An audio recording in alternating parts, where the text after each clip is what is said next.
cita-cita saya, impian saya nanti pabrik-pabrik besar, smelter besar, perusahaan-perusahaan perikanan kita, kapal-kapal ikan kita yang besar-besar dimiliki oleh koperasi. Saya ingin membesarkan koperasi.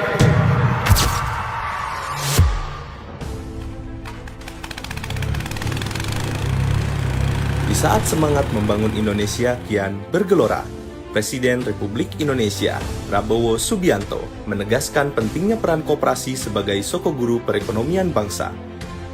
Koperasi harus menjadi kekuatan utama dalam mewujudkan kemandirian ekonomi, khususnya bagi masyarakat desa.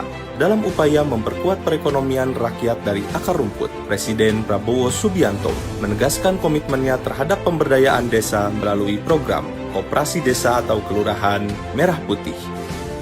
Salah satu juga keputusan besar kita adalah kita dalam waktu dekat akan membentuk 75.000 sampai 80.000 koperasi desa. Ada yang berbasis pertanian, ada yang berbasis nelayan, dan ada yang berbasis lain.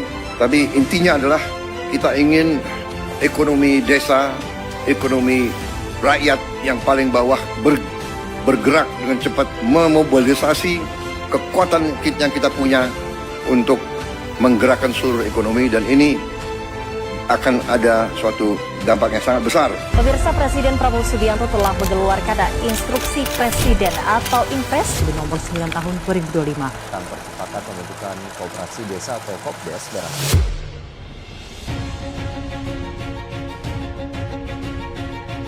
Koperasi Desa atau Kelurahan Merah Putih bukan sekedar lembaga ekonomi, tetapi juga sebuah gerakan rakyat, sebuah upaya nyata untuk menyejahterakan petani, nelayan, dan pelaku UMKM di seluruh pelosok negeri.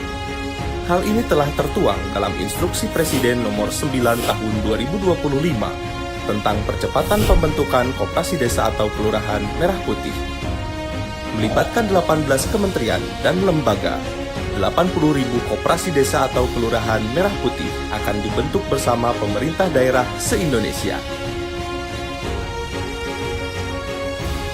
Gerakan tersebut merupakan bentuk nyata kehadiran negara untuk menegakkan keadilan sosial bagi seluruh rakyat Indonesia. Setiap desa akan kita minta untuk segera mendirikan koperasi yang masuk dalam suatu jaringan koperasi nasional, dan setiap desa akan kita bantu kredit. Kita harapkan tiap desa akan punya gudang, tiap desa akan punya kamar pendingin untuk menyimpan hasil panen, dan setiap koperasi akan kita beri kredit untuk punya truk. Kita harapkan tiap koperasi desa akan punya 2 truk masing-masing, sehingga nanti koperasi desa, petani desa tidak akan ada hasil panen yang tidak sampai ke pasar, dan nanti pupuk bisa diambil dalam waktu cepat langsung ke gapoktan. Dan tidak boleh lagi ada terlalu banyak perantara, terlalu banyak tengkulak. Dan nanti ada gerai-gerai di tiap koperasi desa, dan tiap gerai diantaranya ada gerai apotek desa. Jadi tiap desa akan punya apotek dengan obat yang terjangkau oleh rakyat. Melalui koperasi, kita bangun Indonesia dari desa. Bersama Presiden Prabowo, ayo berkoperasi, koperasi bangkit.